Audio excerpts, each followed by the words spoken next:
Eh bien bonjour à tous les amis et bienvenue à cette nouvelle vidéo. Je suis très heureux de vous retrouver aujourd'hui pour vous présenter une machine. Je ne sais pas si c'est encore un vélo, tout simplement. C'est un vélo avec deux moteurs qui développent près de 2000 watts. Alors évidemment, tu imagines que le vélo en termes de performance, c'est quelque chose de assez bluffant. On le verra tout à l'heure au cours de la vidéo. Le carton arrive, il est très gros. Il est très lourd, c'est un carton en triple cannelure, c'est-à-dire que tu as 3 épaisseurs de carton. Là évidemment c'est costaud. À l'intérieur le vélo est super bien calé, tu n'auras aucun souci. Dans la livraison tu vas avoir tous les accessoires pour pouvoir monter ton vélo. J'entends par là l'outillage et tu auras même un antivol. Première étape pour nous ça va être de monter le cintre, rien de sorcier, tout simplement tu le places, tu mets les 4 vis de la potence et le tour est joué. Ensuite une étape un petit peu particulière, le montage de la roue avant. Là c'est un petit peu différent d'habitude, tout simplement parce que tu as un moteur dans la roue avant. Donc tout doit rentrer sans forcer. Évidemment tu n'as pas à taper, à forcer quoi que ce soit. Tu enquilles ton disque de frein dans l'étrier, ça c'est évidemment c'est ton guide, et tu fais attention parce que tu as des rondelles qui sont épaulées, elles rentrent vraiment dans les pieds de fourche et c'est ça en fait qui va te donner le bon angle pour pouvoir installer le connecteur du moteur électrique. Alors ce connecteur tu peux pas te tromper parce qu'il a un détrompeur. Donc tout simplement, tu mets les détrompeurs face à face et tu emboîtes. Alors pour fixer solidement ce cordon électrique, sache que sur la fourche, tu as en fait des passes-câbles. Donc tu desserres, tu mets dedans, tu resserres. Terminé, ça ne bougera plus. Une fois que c'est fait, tu peux installer le garde-boue. Rien de sorcier, tout simplement tu le vois. Tu viens mettre les petites équerres sur la fourche, tu mets la vis, c'est terminé.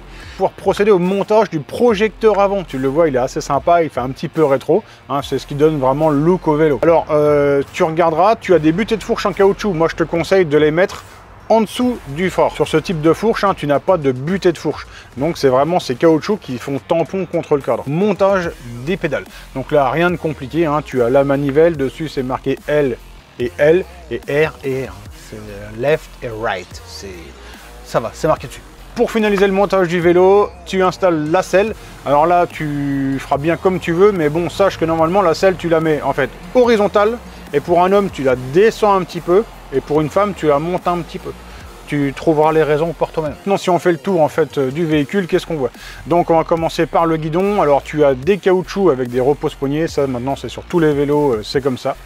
Et tu vas te retrouver avec un gros commodo en fait qui englobe toutes les fonctions du vélo. Donc plus, moins, tu comprends bien, c'est pour l'assistance électrique du moteur. Après, tu as le bouton information d'un côté et de l'autre côté, l'éclairage. On l'a vu tout à l'heure, c'est un vélo donc avec 2 moteurs. Tu n'es pas obligé de rouler tout le temps en 2 moteurs. Sache que si tu laisses appuyer sur le plus, pendant plus de 3 secondes, tu vas passer, ça va faire un cycle. Ça fronte. Donc là, c'est mon moteur avant qui travaille. Tu entends peut-être la roue, si je la soulage un peu, elle patine. Voilà. Donc là, je me retrouve sur un seul axe. Je laisse sur le plus. Donc là, c'est l'arrière. Et là, je vais passer en dual. Voilà, là, j'ai les 2 roues. Et là, tout de suite, là, la roue avant, elle tire fort. Et on continue sur la droite du guidon. Tu le vois, tu as évidemment la commande pour le dérailleur arrière. Parce que malgré que tu aies l'assistance plus, moins électrique, tu as aussi la possibilité de changer de vitesse. Si tu veux mouliner ou enrouler plus fort. Et tu as l'accélérateur, tu le sais, encore une fois, je te le répète, en France c'est interdit, on peut les mettre que jusqu'à 6 km/h, blablabla, blablabla. Tu fais comme tu veux, tu le mets ou pas. Alors tu le vois, le cintre est assez haut, le guidon, et pourtant sur le vélo, moi je trouve qu'on a une position assez sportive, on n'est pas non plus très droit, sauf si tu descends la selle, mais bon, normalement la bonne longueur de selle, c'est quand la jambe est presque bon. Ouais, bref, tu m'as compris, si tu es bien installé sur le vélo, moi je fais à peu près 1m75, je me tasse, je me détasse, j'en sais rien, mais bon, on va dire à peu près 1m75. Quand j'ai la bonne longueur pour les jambes, je suis quand même un petit peu sur l'avant. Donc après, si on descend, on va retrouver une fourche à l'avant qui est bien costaud. Ça, il n'y a pas de problème. Celle-là, tu ne vas pas la plier tout de suite. D'un côté, tu vas retrouver un réglage qui va te servir pour la compression du ressort. Donc plus dur, moins dur. Moi, j'ai pour habitude de la mettre au plus souple. Et de l'autre côté, pour faire simple, on va dire que c'est un réglage de vitesse de déplacement de la fourche. Donc ça, je le freine presque à fond. Sache que même avec ces réglages, la fourche, pour moi, c'est l'un des points les plus faibles sur le vélo, entre guillemets. Pas au niveau de sa robustesse, mais au niveau de sa sensation.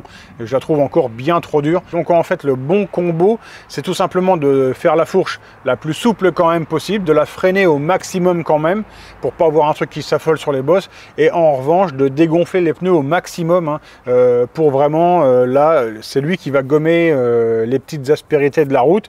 Quand tu vas monter un trottoir, c'est le pneu qui se déforme plutôt que la fourche qui travaille. La fourche, elle va servir, elle, vraiment sur les gros chocs. C'est du pneu fat bike. bike, hein, c'est du gros pneu, 4 pouces de large, donc des trucs énormes.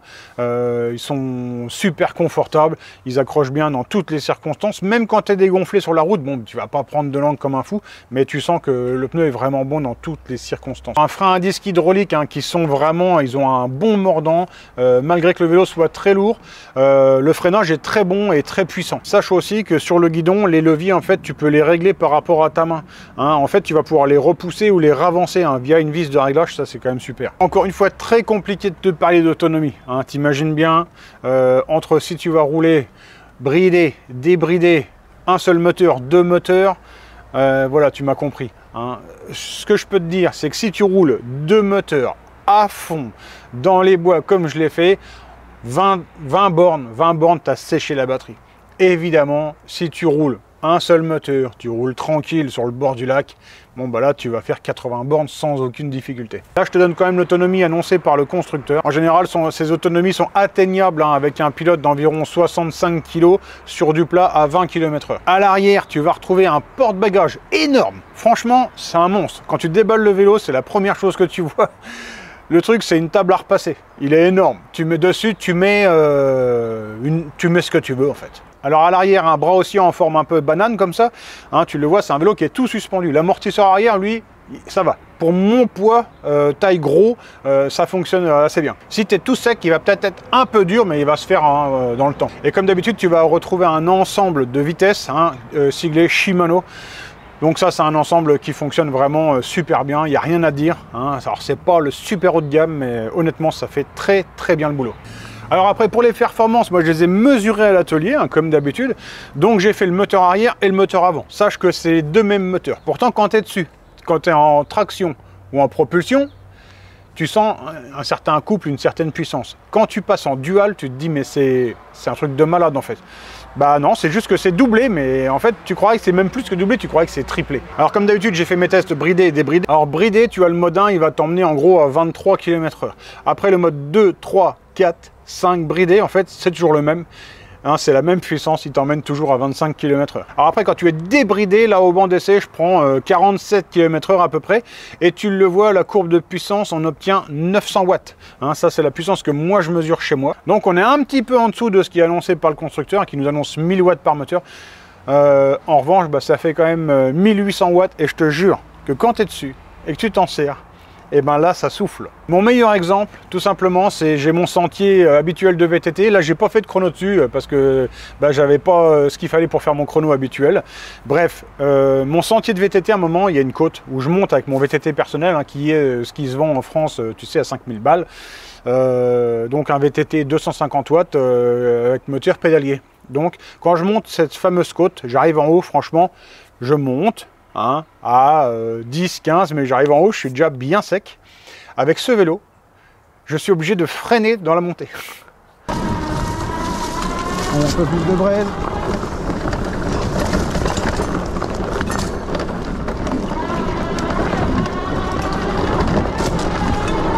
C'est parti. Je suis même obligé de freiner dans la côte.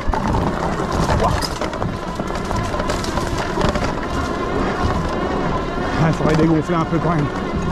Non mais Vlad, non mais n'importe quoi. Qu'est-ce que c'est de ton machin? C'est clair. Non mais j'ai jamais monté comme ça. Non mais n'importe quoi. Avec mon VTT perso, je dois monter à 15 ici. Là je monte à 25. Avec ce vélo, je suis obligé de freiner dans la montée pour pouvoir anticiper et passer dans les épingles, tellement tu arrives fort. Alors évidemment, hein, on ne peut pas comparer ces deux machines, ça n'a rien à voir. D'un côté 250 watts, de l'autre côté quasiment 2000. Ça n'a rien à voir. Mais honnêtement, là c'est vraiment du fun, tu t'amuses énormément avec ce genre de machine. Alors les performances, bah, sur le plat, ça va pas plus vite qu'un autre, hein. Que tu sois en un seul moteur ou en deux moteurs, en gros il roule, quand tu le débrides comme d'habitude, hein, on parle débridé, tu vas rouler à 40-45 km/h. C'est de la 50 quand même. Ah c'est bon. En revanche, quand tu passes en deux moteurs, le 0 à 45 km/h, mais c'est tout simplement hallucinant. Je veux dire, le moteur, la roue avant patine à l'accélération. C'est exceptionnel, quand tu es dessus, tu t'amuses. C'est le fun. Ce vélo, c'est le fun. Là, je suis en donc débridé, dual moteur. Honnêtement, là, ça tire. Donc, allez, c'est parti.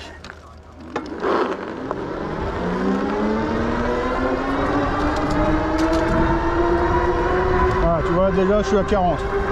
J'en ai pas parlé, le projecteur avant et le feu arrière, ainsi que les feux stop, sont branchés sur la batterie. Le freinage très puissant et assez endurant, hein, ça franchement je suis assez surpris parce que vu le poids du vélo, les disques sont pas non plus exceptionnels en diamètre, donc ça fonctionne bien. Tout simplement, bah, j'imagine que les garnitures de frein ont été bien choisies et ça marche bien.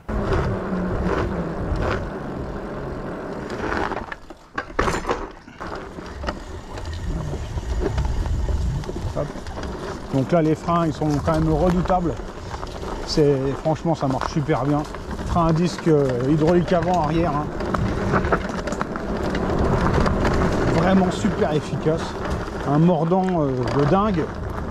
Et encore, hein, le vélo n'a que 10 km. Hein, quand les plaquettes vont vraiment être bien faites, et les disques se seront bien rodés par rapport aux plaquettes, ça va être vraiment terrible. En conclusion sur ce vélo, qu'est-ce qu'on peut dire? Donc point négatif, encore une fois, la fourche. Sur ce type de vélo, la fourche, c'est souvent l'élément en fait où ils accordent un petit peu moins d'attention, tout simplement parce qu'une fourche haut de gamme, ça coûte vite très cher et du coup le prix des vélos s'enflamme. Un point positif, évidemment, c'est tout le reste. Ah, c'est un truc de niquer. Allez, on monte dans le bois. Alors l'étagement de moteur est bien. Là, pour faire ce genre de sentier, là, ça monte déjà bien. Hein. Je ne vois pas forcément à la caméra, mais derrière, je suis vitesse 1, assistance 3. C'est nickel, j'ai une bonne cadence de pédalage. Je ne me tape pas dans les jambes et ça monte bien. Et je vais quand même pas mal dégonfler l'arrière aussi. Hein, c'est des pneus qui supportent très bien d'être très peu gonflés. Hein. Pas de souci. On va avoir 800 grammes partout, je pense. On verra à la maison si le jugé est bon. Donc là, on va partir 100% mobilette. C'est parti.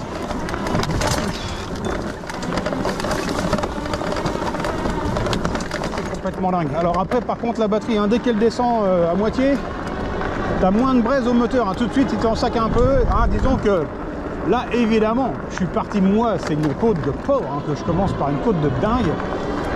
Et ça fait en dual moteur 13 bornes. Alors la batterie est pas sèche, hein. Attention, je dis pas ça, hein. Mais à moitié il commence à te saquer un peu dans la puissance du moteur. C'est parti.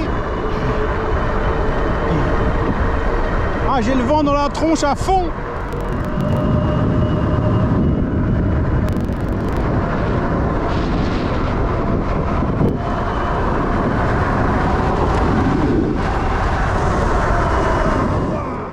Les pédales full métal, tu as un gros porte-bagages, tu as des garde-boue qui hochent pas dans tous les sens, tout simplement parce qu'ils sont en plastique. Hein. Ça, j'en ai pas parlé, mais au final, je pense que les garde-boue plastiques, c'est même plus intéressant que des garde-boue en acier. Ça paraît moins noble, mais du coup, ça fait moins de bruit, c'est moins lourd. Bref, ça pourrit pas. Au final, c'est quand même, je pense, plus intéressant. La selle est confortable, tu peux éventuellement plier le vélo, les pneus sont bons, les freins sont puissants, le tableau de bord est cool, le commodo, tout ça, ça tombe bien sous les doigts, ça fonctionne bien. Et évidemment, tout en haut, le double moteur qui te procure vraiment une dose de plaisir quand tu utilises le vélo, c'est terrible. Et pour finir, on n'en a pas parlé, mais le prix, hein, 2199 au catalogue, donc après, il y a toujours des offres. Hein. Moi, je te mets dans la description le lien vers le vélo, tu vas regarder si ça t'intéresse. Alors ce vélo, il a déjà pas mal de reviews sur internet, il y a pas mal de collègues qui l'ont essayé. Et il y a une chose qui n'est jamais apparue dans aucune vidéo, c'est la qualité générale du vélo. Moi je la trouve quand même vraiment très bonne.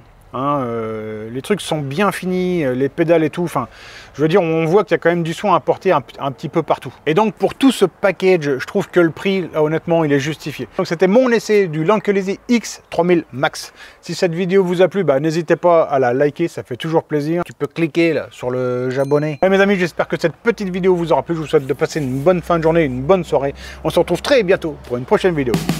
Ciao, bye!